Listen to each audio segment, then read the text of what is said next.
All right, and welcome back to Limeade 1.0, presented by Lime City, benefiting Philo. Next run on deck is Metal Gear Solid 3 Subsistence. It is a little bit different. It's a little bit of a boss duel, so take it away, guys. Hello, hello. I'm Apache Smash. Got Major with me. He's going to be running the boss duel, as Lime says. This is the first time this has ever been seen in Marathon, so I'm really looking forward to this one. Essentially, he's just going to be going through all the boss fights of the games in a special mode, which is only on the PlayStation 2 version of the game. Um, yeah, Major knows it better than I do, that's for sure. Hey everyone, I'm Major Zero. So like you said, I'm going to be doing Boss Duel. This is exclusive to the Subsistence version of Metal Gear Solid 3. It was removed from the HD collection for reasons unknown, but presumably it was time constraints. So basically, Boss Duel is the boss fights in MGS3 reimagined. There's two modes, normal and special. Normal is sort of like the bosses in the main game, maybe some small changes here and there. But special mode really reimagines them, and they're totally different in some cases, and you'll see that later on in the run. So we're going to go ahead and start off with Ocelot Unit, just go down the list, and time's going to start in 3, 2, 1, now. Good luck, my friend. It's a very special moment, I think, having this for the first time in Marathon. As Major said, we don't get it in the HD collection of the game, so it doesn't really see as much running as we'd like. So Ocelot Unit is mostly the same as it would be on European Extreme. The strat is pretty much identical. Give me 1 second here. Aiming is pretty trash in PS2, so I have to take my time with these shots here. Gonna go ahead and throw a stun grenade here to hopefully get all these guys. You'll see Major, he pokes out the door and he leans. His core position affects basically where the guards can see him, so if you lean, you're essentially invisible.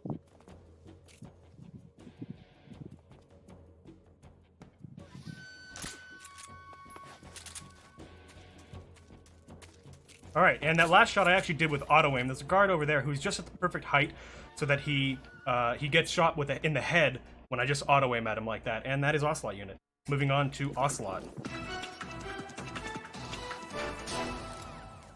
Oh, I love the victory screen. Yeah, it's pretty good. So Ocelot, he is actually substantially different than he is in the main game. The first thing you'll notice is that at this point we have the Mosin Nagant, which you would never have at this point in the main game. And we're actually going to replace the Mark 22 with the Mosin in this case, and hopefully stop him in his tracks. Very good. One shot and one to the head. Now we're going to go throw a stun grenade at him. This is going to give us a loop. And we're just going to basically keep doing that. Oops, whiffed it. Shoot him in the head, throw a stun at him, and, oh. Okay, he started to run away. We'll see if we're going to get... Yep, okay, so he escaped the loop on us, unfortunately. Yeah, unfortunately, if you throw a stun grenade, Ocelot has a chance to turn around when it lands. If he turns around, he doesn't re-aggro to Snake, which means it breaks the loop, and that can happen, like, in the main run as well, when you're doing the fight, you know, normally. Okay, so I'm actually going to reset this fight. It's actually going to be faster to go ahead and retry it than it is to try and get him with any other means. Ideally, this is only a 17-second long fight. It's nice when you get to see the full loop too. The other thing that can happen is when you headshot Ocelot, you can knock his hat off, and he'll actually go and pick that up again. He won't fight you without his hat on, and that can be good for you or sometimes bad for you, depending on the situation. A real key with after you dealt damage to him.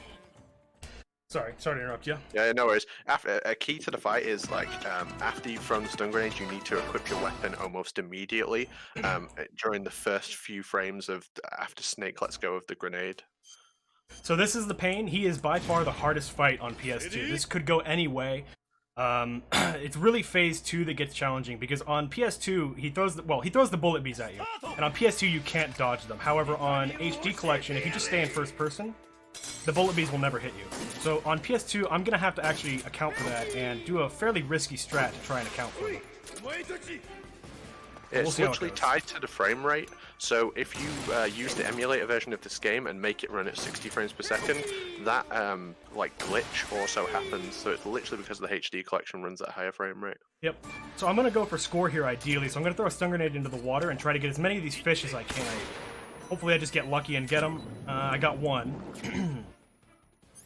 Throw a grenade. Well, he lobbed a grenade at me. So there's also a glitch here where if you hold R1, it just stops working. I don't know why it happens, but it does. So I was hoping to loop him just there. We'll see if this works. Yep, that worked. Perfect. We can't like stress enough as well how small his head hitbox is. It's very, very difficult to hit the pain in the head. Yeah, that's by far the hardest fight. He can escape the loop so easily on Phase 2, especially on PS2, so I'm really glad I got that first try. So the fear, this strat is actually totally different in Boss Duel than it would be in full game. You're never going to see anything like this in a full game run. I'm going to go for score, so I'm going to start off by shooting a bunny rabbit at my feet. I'm going to pick that up because at the end of this stage you get points for how many food items you collect. I'm also going to collect these mushrooms. I didn't mean to change cameras there. Collect this bird, collect this frog, and collect this, hopefully this ammo there too, as well as some guns along the way. All of these things will give me more points at the end of the level. Collect some Mark 22 ammo here. Collect some, white phosphorus I think here. An AK-47, which I actually need. I'm going to use this. And finally some stun grenades. I'm also going to use these. These are both very important. Go ahead and equip those. And this is where the strat sort of gets a lot more similar to what would be in a full game run. Collect some claymores here. This trap actually makes the fear run straight towards us. So he actually did it quickly. That's awesome. So I'm going to lob a stun grenade at him, which means he doesn't get any iframes when I shoot at him. And I'm just going to go ahead and make the game lag. And in the process of that, the fear is going to die. And that's the fight.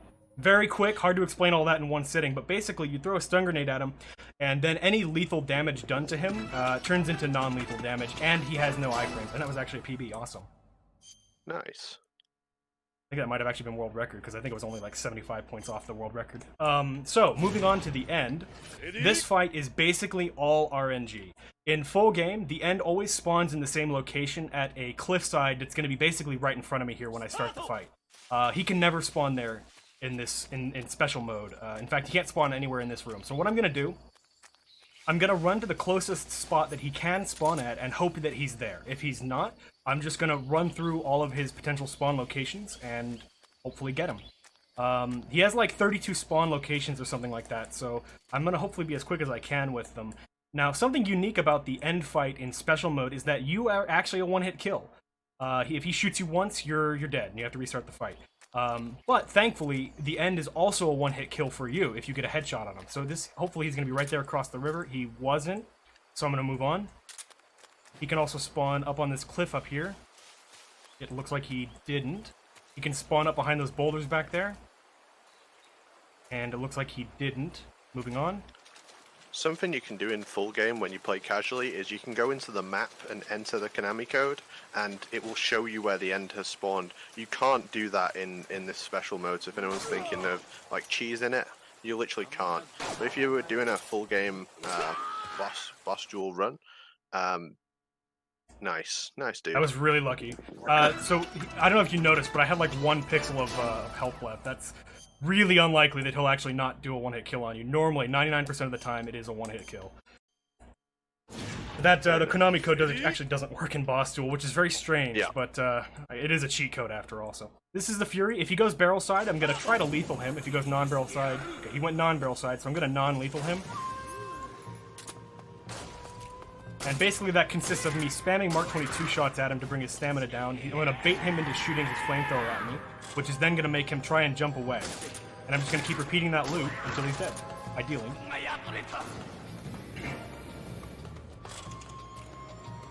Yeah, obviously you don't have the modes in here, which does a lot higher damage to the Fury. So there I was a bit of a victim to auto-aim. Auto-aim in this game is very unreliable, and this fight is actually the only one in the game that really has any issues with slowdown. I am not emulating this, I'm playing it on a backwards compatible PS3, so it's a bit laggy, unfortunately. There's not much I can do about that. Unfortunately, he also escaped the loop, so I'm just going to have to go ahead and hopefully I can get it somewhere else. Luckily, he didn't go to the other end of the arena, which he can do if he gets out of the loop. Much like the full game run, this fight can really get away from you, depending on what the Fury does. We just kind of hope for him to behave. Try to aim this one at him. So he also got knocked off the arena. This fight is not going very well, but definitely good enough for a marathon setting. So he hasn't escaped from me yet. Totally escaped from it. Waiting for him to come back up here. Okay, so he did start going north. See if I can catch him. There he is. Come on. There we go, and that ends the fight. Very nice. That fight is incredibly laggy on the Yeah. PlayStation. It's just because I'm playing on a backwards compatible PS3. It does lag on the HD collection, somewhat, but not as much as that. Yeah. So, on to Volgin. This fight is totally different than what you'll see in most full game runs. I'm actually going to non-lethal him, and it's a very interesting strat. So I'm going to go ahead and run straight up to him, CQC slam him, which actually doesn't do any damage, but this roll does. And now I'm going to stand just north of him, which manipulates him into not turning around, basically just saves an animation. And hopefully get some shots into the head. I whiffed one, which is going to have some effects. Oh, okay, I'm going to reset the fight, because I whiffed that shot. I need all those shots to hit in the beginning. It's also important that all of these shots that I'm doing on him with the Mark 22 are headshots, or else I'm going to have to do some cleanup later on in the fight.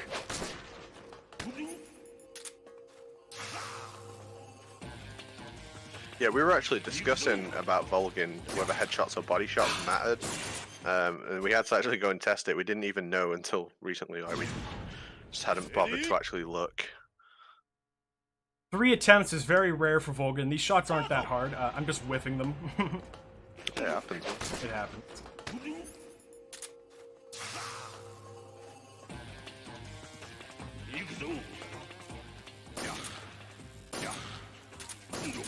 Alright, that got it. So now he's going to shoot his electricity attack at me, and I'm just going to CCC him down to the ground. One more roll into him will end this phase. And that's a pretty decent time for phase 1. And now at the beginning of phase 2, we're going to go ahead and first thing equip the mask. This is actually the mask of Rykov, who is this guy's lover. So he thinks that basically I am Rykov, so it's going to stop him from doing anything for a little while, and I'm going to use this opportunity to attack. So I'm going to come behind him and basically do the same thing. Just lob some shots into his face. One more shot should... Okay, yeah, that ended the fight. So that's a perfect Volgin. First time as well, that was really nice.